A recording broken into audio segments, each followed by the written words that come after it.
రామ్ రామ్ ఎన్నిసార్లు కాల్ చేసినా ఫోన్ ఎత్తవేంట్రా? ఏ నువ్వరా రారా ఇంట్లోకి. ఏంట్రా ఇంకా రెడీ కాలేదు మీరు? ఏ రెడీ అయిపోతాం రా, అతను రెడీ అయిపోతే అందరం కలిసి వెళ్దాం. హే ఎవరితను? హే నేను ఎప్పుడు చెప్తున్నాను నా బెస్ట్ ఫ్రెండ్ అని చెప్పి, వాడే అభి. ఓ ఓకే. సర్లే పదండ్రా, గుడికి టైం అయిపోతుంది. సర్లే పదండి వెళ్దాం. సీత నువ్వు కూడా రెడీ అవ్వు, గుడికి వెళ్దాం.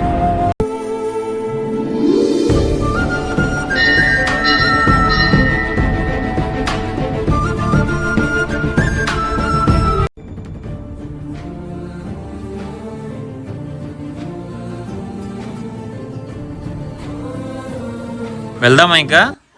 హే ఒక నిమిషం ఆగు. ఇక్కడ కనిపిస్తున్న చెట్టుకి ముడుపులు కడితే మనం కోరుకున్న కోరికలు నిజం జరుగుతాయంట. నేను ఒకసారి వెళ్ళి కడతాను. ఓకే వెళ్ళు. అయిపోయిందా? హా. వెళ్దాం పద. ఎవరి పేరు మీద అర్చన చేయాలమ్మా? రామ్ పేరు మీద అర్చన చేయండి స్వామి. ఈ వీడియో కనుక మీకు నచ్చినట్లయితే ప్లీజ్ డూ సబ్స్క్రైబ్.